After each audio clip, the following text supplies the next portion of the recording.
So, Mr. Desailliers, the floor is over to you.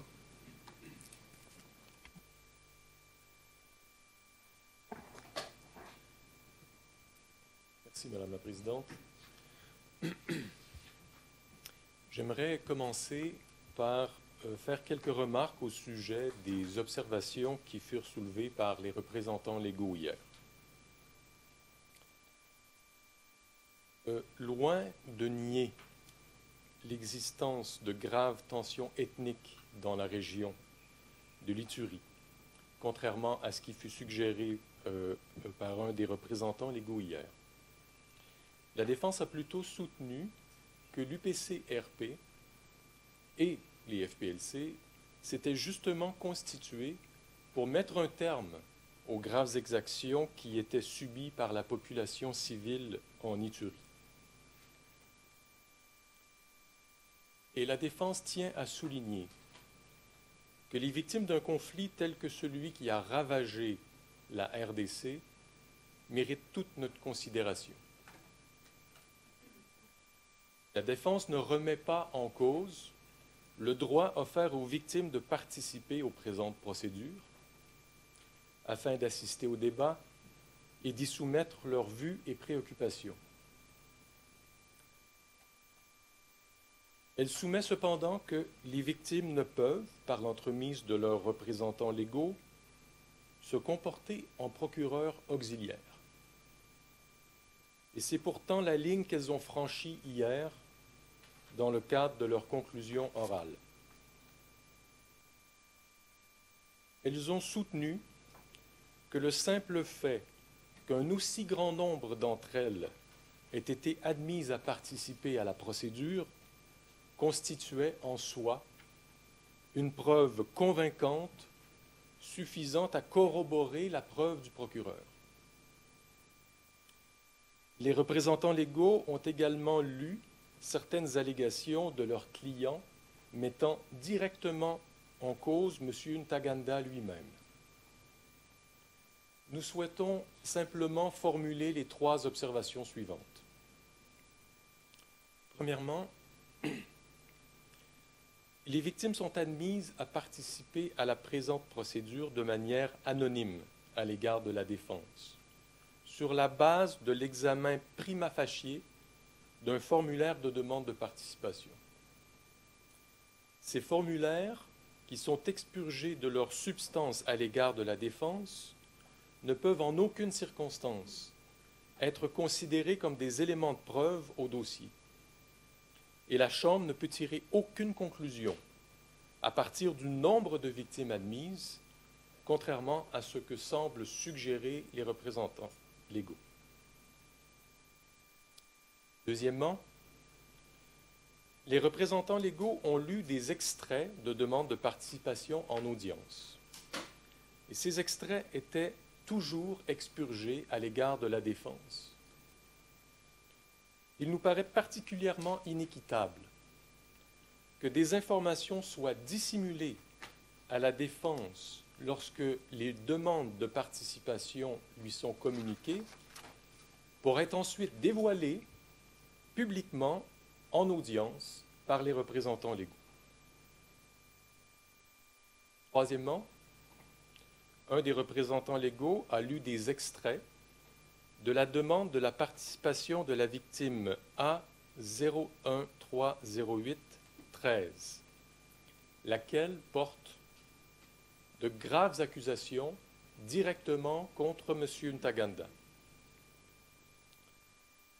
La défense souhaite préciser qu'elle a vérifié de quelle victime il s'agissait et ces vérifications lui ont permis de constater qu'il s'agissait en fait de la demande de participation du témoin P10, témoin dont elle conteste l'intégralité des déclarations fournies, incluant ses allégations à l'effet qu'elle aurait été victime de viol de la part de M.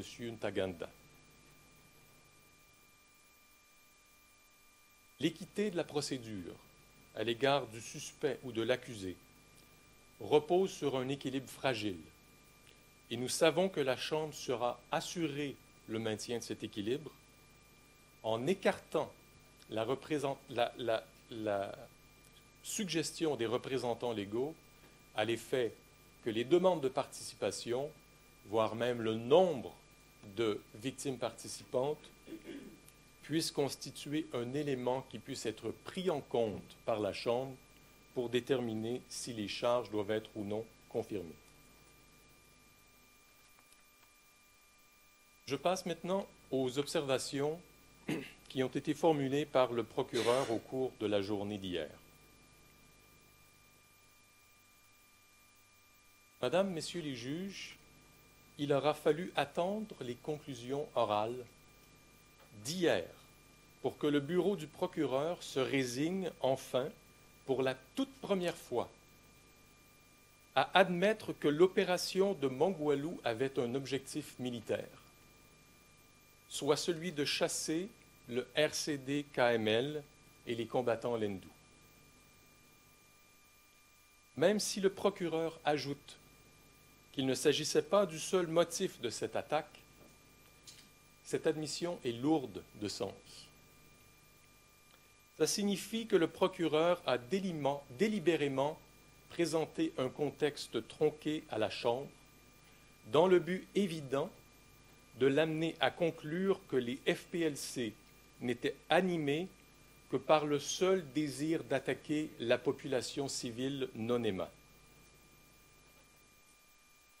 Le procureur n'essaie même pas d'expliquer les raisons pour lesquelles il a omis de traiter d'un élément aussi fondamental dans son document contenant les charges ou dans le cadre de ses présentations à l'audience de confirmation des charges.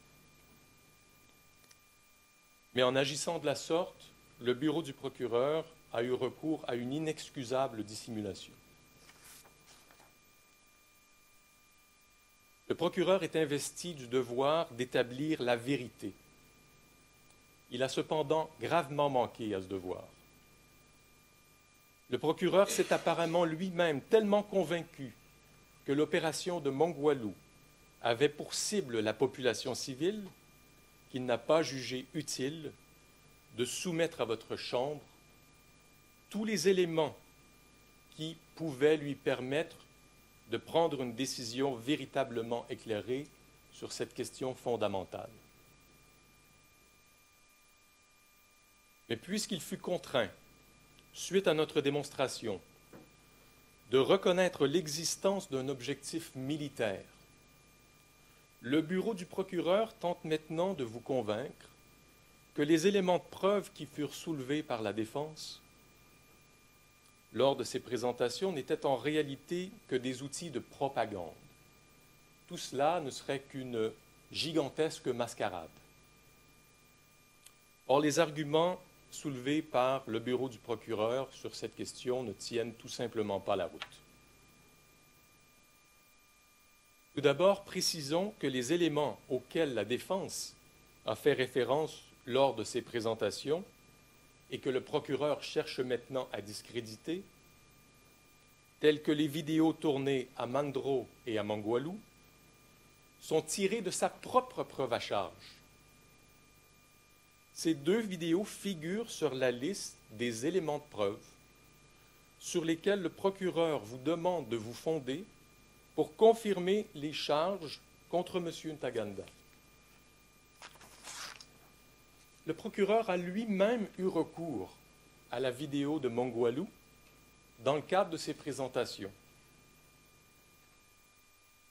Mais il ne vous a pourtant jamais indiqué, lorsqu'il vous a présenté cette vidéo, ou un court extrait de cette vidéo, qu'il s'agissait d'une quelconque mascarade.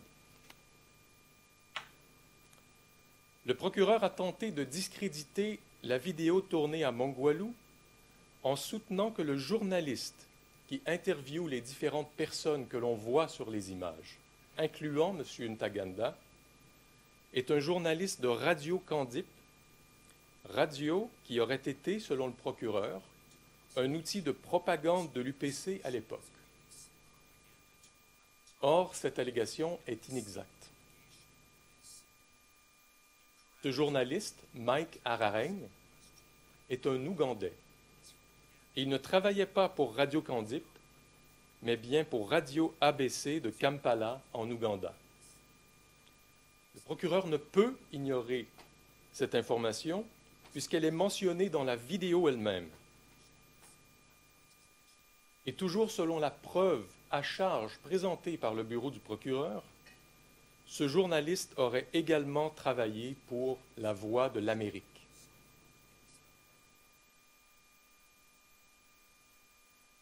Le procureur soutient également qu'il apparaît clairement sur cette vidéo que Floribert Kisembo ne s'adresse pas à des lendus civils. Il ne s'agit là que de l'opinion du bureau du procureur, puisque le visionnement de cette vidéo ne permet pas de tirer pareille conclusion. Et si le procureur dispose dans son dossier d'informations à ce sujet, eh bien, il ne les a tout simplement pas communiquées à la défense, ce qu'il aurait eu l'obligation de faire. J'ajoute que le fait que cette vidéo représentait la réalité de l'époque fut d'ailleurs confirmé par le témoin de l'accusation P2. En ce qui concerne la vidéo tournée à Mandro, où l'on voit M. Kawa s'adresser aux troupes des FPLC, le procureur a semblé vouloir remettre en cause l'authenticité du message livré par M. Kawa aux troupes en alléguant qu'il avait été accusé de crimes contre l'humanité au Congo.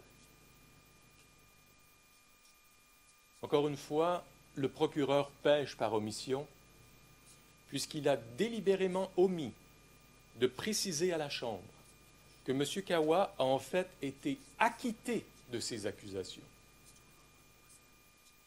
Le procureur savait pourtant très bien cela, puisqu'il nous a lui-même communiqué la décision du tribunal congolais qui a acquitté M. Kawa. Le procureur vous a invité à regarder des extraits vidéo en dehors de leur contexte pour appuyer sa thèse. Nous vous invitons une nouvelle fois à consulter l'ensemble des vidéos dossiers, à écouter tous les discours, tous les chants, à lire l'intégralité des documents émanant de l'UPC-RP et des FPLC. Vous n'y trouverez pas la moindre trace de messages haineux à l'égard d'une quelconque ethnie.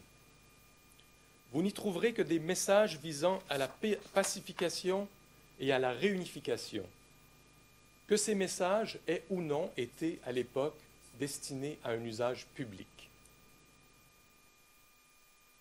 Le procureur ne peut sérieusement soutenir que l'intégralité des documents et discours émanant de ce groupe, pour toute la durée de son existence, ne visait qu'à tromper l'opinion publique. Nous vous invitons également à porter une attention particulière à la crédibilité des éléments de preuve que le procureur vous soumet au soutien de sa thèse. Prenons par exemple le témoin P758, cette femme qui soutient avoir été enfant soldat dans les FPLC. Au sujet des inconciliables incohérences soulevées par la défense à l'égard de ce témoin et des membres de sa famille, le procureur soumet que la crédibilité de ce témoin ne peut être évaluée par votre Chambre et qu'une telle évaluation ne peut être faite que par le biais d'un interrogatoire et d'un contre-interrogatoire du témoin. Or, cette position n'est pas fondée. Telle que l'a confirmé la Chambre d'appel dans l'affaire Mbarushimana, lorsqu'elle détermine si les charges doivent être confirmées au terme de l'article 61 du statut, la Chambre préliminaire peut évaluer les ambiguïtés, les incohérences et les contradictions dans la preuve, ainsi que tout doute relatif à la crédibilité des témoins. D'autre part, l'absence de crédibilité de ce témoin se constate d'un simple examen prima facie des éléments de preuve la concernant et non d'un examen en profondeur des éléments relatifs à sa crédibilité. Contrairement à ce qu'a laissé entendre le procureur hier, la défense ne met pas uniquement en cause la crédibilité du témoin P10 au sujet de son âge, mais remet en cause l'intégralité de son témoignage. L'accusation, sur la base des conclusions de la Chambre de première instance dans l'affaire Lubanga sur ce témoin, vous invite à faire abstraction des déclarations mensongères du témoin sur son âge et de retenir contre M. Ntaganda le reste de son témoignage. Or, le procureur dénature les conclusions de la Chambre dans l'affaire Lubanga, qui a jugé que ce témoin n'était pas fiable sur de nombreux aspects du récit qu'elle a livré. Il est à noter que la majorité ne fait référence à son témoignage pour soutenir ses conclusions factuelles. Et même si le procureur mise sur une position ambiguë à l'égard du témoin P10, tel que l'a exposé ma collègue Maître Buteau, nous soumettons que le bureau du procureur ne peut ignorer que ce témoin a donné de fausses informations lors de son témoignage devant la Chambre dans l'affaire Lubanga, témoin d'ailleurs qu'il connaît depuis plusieurs années. Nous soutenons que le procureur ne peut entretenir une telle ambiguïté à l'égard d'un témoin qu'il présente devant la Chambre. Et nous invitons votre Chambre à demander au procureur de lui exprimer une position claire et définitive à l'égard de ce témoin. P10 a-t-elle, oui ou non, fait des déclarations mensongères devant la Cour? Quant aux autres témoins présentés par le procureur comme des insiders, et plus particulièrement les témoins P55, P17, P38, P16 et P768. Nous soumettons que ces témoins sont en réalité des délateurs, lesquels ont fourni une déclaration en échange d'immunité de poursuite et de prise en charge par la Cour. Leur témoignage doit être analysé avec la plus grande prudence, tel que le reconnaît la jurisprudence des tribunaux pénaux internationaux. Mes collègues du bureau du procureur et les représentants légaux ont cité à outrance hier les conclusions de la Chambre de première instance dans l'affaire Lubanga.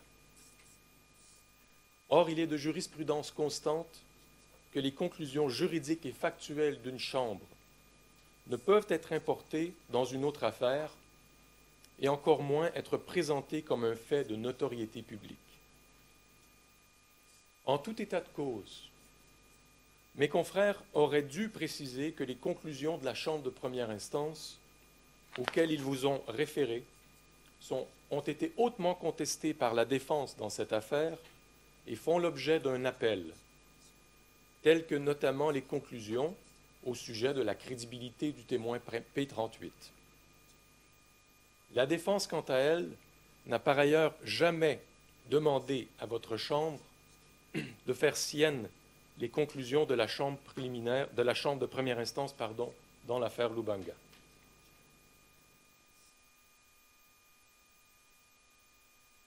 Nous verrons à compléter par écrit l'argumentation de la défense. Mais pour conclure, Madame, Messieurs les juges, nous vous soumettons que les accusations portées à l'encontre de M. Ntaganda reposent sur des bases fausses. Nous vous soumettons que le procureur a échoué face à ses obligations de présenter une direction claire et précise dans ses accusations et au vu de l'ensemble des éléments soulevés par la défense, il n'a pas été en mesure de démontrer qu'il existait des motifs substantiels de croire au bien fondé de ces accusations.